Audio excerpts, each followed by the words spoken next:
Hello, this video supports the first CS12320 tutorial where you build an object representation of a problem using Lego Series Play Lego pieces. The idea is that building a model using physical Lego pieces is both more fun and creative, and you'll be more in the zone than creating a design using a diagram in a 2D way.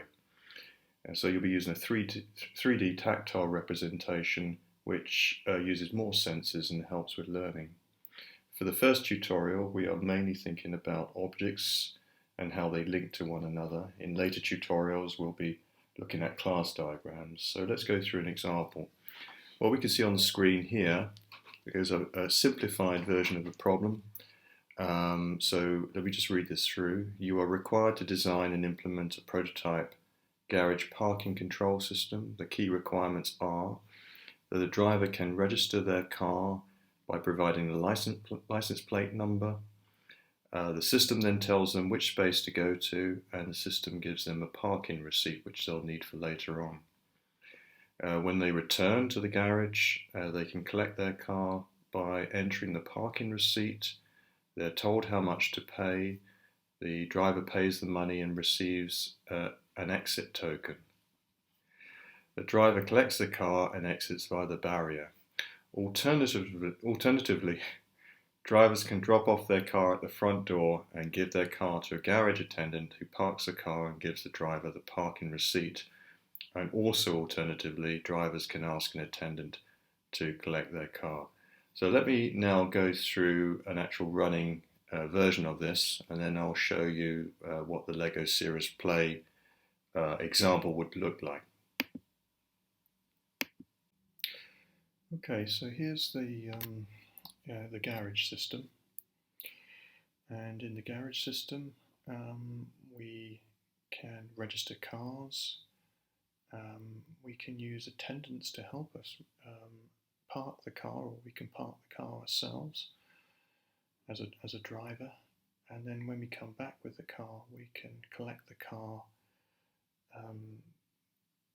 pay for the car, the parking, get a token, and then that allows us to leave the garage. Or we can ask an attendant to collect the car for us. We pay and then get a token, give it to the attendant, and then the attendant delivers the car to us. There are a bunch of admin functions too. We have an attendant pool, so keeping track of the attendants is the purpose of these options down here. So we can activate all our attendants so that they become available, an individual attendant, or deactivate them all, or an individual one, add or remove attendants from the pool, and also to display the state of the garage and to save the current state to a database underneath. So let's just have a look at some of these operations. So number one, enter your license plate number. It doesn't really do any checking, so I'll just put some rubbish in there. Yeah. Require attendant parking, we'll say no this time.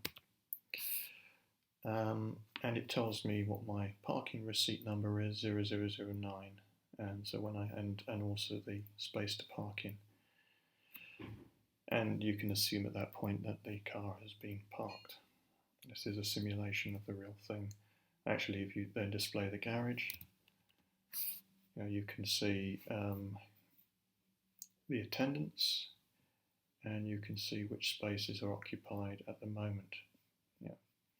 So here's the one I've just parked right now, S2. So let's collect the car. To enter your receipt number. Actually, let's,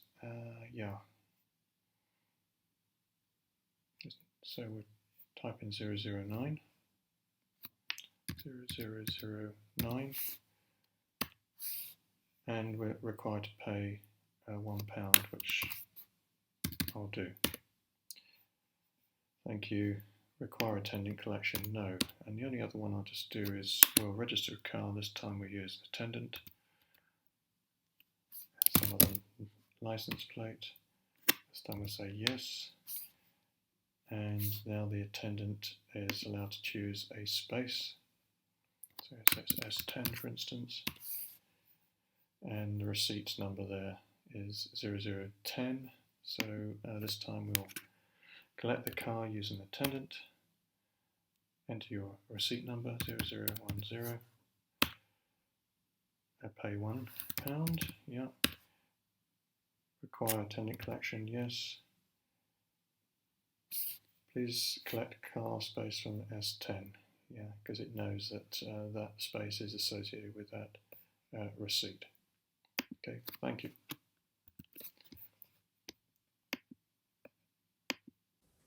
Okay, so this is my solution to the problem, my LEGO Series Play model, showing the objects that make up the design.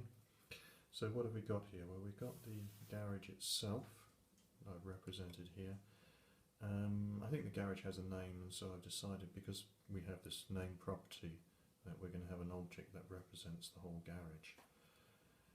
If you find that there's something in the problem that has no properties or no behavior associated with it, then perhaps you don't actually need an object. So clearly we have a car object here, and the car object has a driver object attached to it. These strings here, Lego strings, represent the fact that one object is associated with another object. Yeah. And this green thing here, looks like a flower, is the parking receipt that is associated with the car.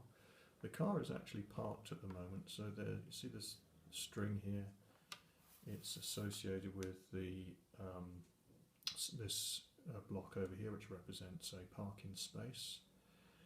And this green thing here represents the fact that the space has been taken, is used, and the space is also connected to the garage using this string just to represent that space. They should all have those as well, but there aren't enough pieces to show everything. Outside here we have the attendant pool, that's why it's black. Sorry, black, that's why it's blue. And the attendant pool itself, pool of attendants, is associated with the garage. Yeah. And in this case we have one attendant object associated with the attendant pool, and the attendant can also park and collect a car, hence the reason for this string here connecting up to the car. What else? So if we look over here we see the pay station. The pay station is part of the garage, and the pay station gives out parking receipts. That's what the green thing is. We've got one over here. But it also gives out, when you pay for the car, it also gives out a token, a barrier token that lets you get through the barrier to the garage, lets you exit. That's pretty much all I wanted to say here. So thank you for watching. Oh, I just forgot the last thing is this thing here, which looks like a whip. Is really just to represent the fact that the driver is going to pay some money.